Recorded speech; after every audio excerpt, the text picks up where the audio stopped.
Hey everybody, it's Jeff and Justin, the Frustrated Rockstars, back with you again live on MP4 with some talk and roll right here from the On the Rocks Tavern in Sandy Springs, Georgia. Beautiful Sandy Springs, Georgia. Beautiful Sandy Springs, Georgia. Yes. I like living in Sandy Springs. Sun is going down here, and we are we're having fun here. So sit back and enjoy us. Don't mind if I do. Some rock and roll. What are we going to opine about tonight? Opine. You like that word? Somebody got a dictionary. Well, you know, I heard Bono, of course, Bono from U2. Bono was talking about selling out. He's been accused of selling out in U2. And his comment on that was, if you don't eventually sell out, then you probably had nothing to sell. Interesting. Now, first, will you define selling out? What do you consider selling out? Well, I mean, that's really what I think, you know, the topic of tonight is. What exactly is selling out? It just got me thinking about it. I mean, has U2 sold out? Or were they sellouts from the beginning? It's an interesting thought. Well, selling out being you making your music for the business or someone else rather than making music for yourself or your fans. Some other party gets in there and forces you to do something. Is it impossible to do both? I don't think so. To be commercially successful and not sell out. Yeah. Of course, I think you can do both too. Right. But, you know, a lot of people say that you can't because it's by the nature of being in the corporate hole. People always scream sell out too if a band allows a company to use their music in a commercial. Then it's like they're selling out. Yeah. Is that a sellout? No, I mean it's a revenue stream. I mean, you made this song that you're proud of. It's making you money, and more people are hearing it. And you look at the, I happen to have an Oasis, I swear this is just random. I have an Oasis shirt on. That song all around the world that's now used in AT&T commercials. I mean, AT&T. Right, and it was, who knows how much they got. Oh, they got millions for that. And I guarantee a few people went, I like that song. That's Oasis. Oh, that probably sold a few units. So is selling out more about an artist going after money rather than making art? Is that, you know, because Noel Gallagher, you know, he never pretended to be an artist not wanting to make money. Right. He wanted to be rich. Right. Is he a sellout? I don't think so. I think was he trying to sell out from the beginning? One band that always comes up when you talk about selling out is Metallica. Because Metallica had a huge loyal following before the Black Album, or even before Injustice for All. And they weren't like commercially like on MTV and all this stuff, but they had a big following. Right. And then I guess they made the Injustice for All was kind of the predecessor to selling out. Or was it the Black Album? Well, the big thing was that when they made the video for one, they always swore up and down they would never do videos. Right. Never. And they made this specifically for MTV. Right. And they said, well, as long as our fans like it, we don't mind. But that's really a backtrack. Right. Because the fans didn't like it, right? The hardcore metal fans did not like it. Yeah, I think they saw it was the beginning of the end. Today a video, tomorrow acoustic unplugged. Or we get a pop rock producer. Or we cut our hair off. Well, or we name an album Load and then another one Reload. I mean, that was terrible. Well, when they did, they specifically set out to make more of a pop metal record with the Black Album. Which was fun. I don't think pop metal is what they're going for. They wanted to do shorter songs, because what they did in the old days was they would just piece together lots of little parts. If you listen to old Metallica songs, it's like spliced together. Right, you know, it's it all goes 8 measures of this and then 8 measures of this. I mean, obviously they're brilliant.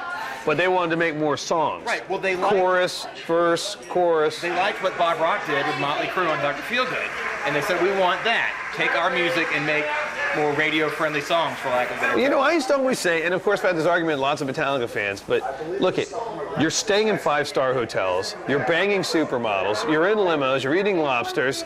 You're not going to sit in a garage and pound out a song about demons and death. Right, you lose touch. I mean, you know, you get older, and the stuff you write about matures, just as you mature. I mean, they can't record Jump in the Fire for the rest of their lives. They're 45 or whatever, you know. So, I mean, is it bad that Metallica went really commercial and got really big?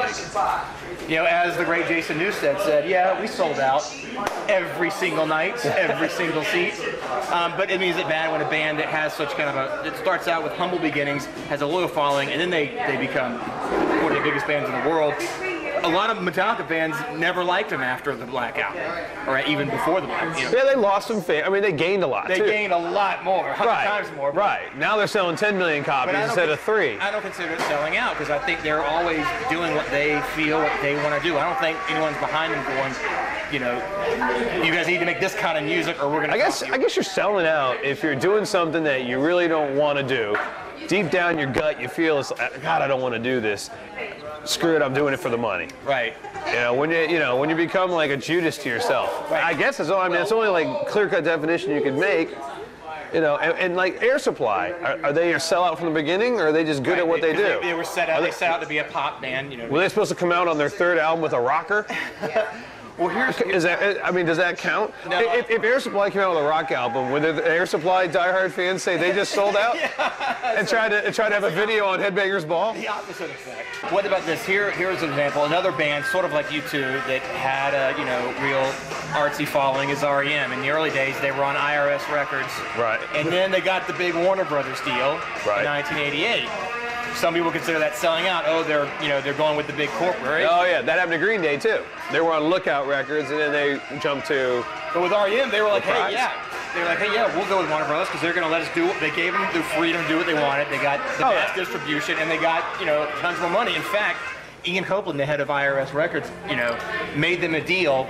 They made him an offer, a huge offer, because they knew Warner Brothers said, hey, we'll double whatever they're offering you. So he intentionally said, all right, here's a huge deal just to make them. Right. So they kind of got to screw Warner Brothers a little bit. Oh, that's cool. That's a good story. But yeah, I mean, I wouldn't consider that selling out, even though they did get huge and commercially successful. They did it on their terms. Well, as an artist too, you want to have your art reach as many people as possible. So that's part of being an artist. Yeah, you're not going to do that with a MySpace page. And also, with a bigger label and with the more money, you get better guitars, better equipment. Your music sounds better. Right. If you stay on an indie label, better producers, better everything. I say, for those about to sell, we salute you. Yes, absolutely. Well, we would have, if Jack Daniels wanted to. Budweiser. Sure. I mean, Marlboro. Sure. I don't think that's selling out. I think that's reaping the rewards of being creative or talented or artistic, or the fact that you can bring eyes to something. That's value. Yeah, and you should rather do that than dig a ditch. So we agree. And if you want to agree with us about everything we talk about, like we do, you got to check us out on the web. You can YouTube us, of course, Frustrated Rockstars. And leave comments. We respond to you there. That's always fun to read the pithy comments. Pithy. That could be Bill O'Reilly. This guy got to do. We're in the zone. Or send us emails or suggestions to info@thefrustratedrockstars.com. That's the website. And thank you so much for joining us. Catch us again for more talk and roll. Now go sell out. Sell out.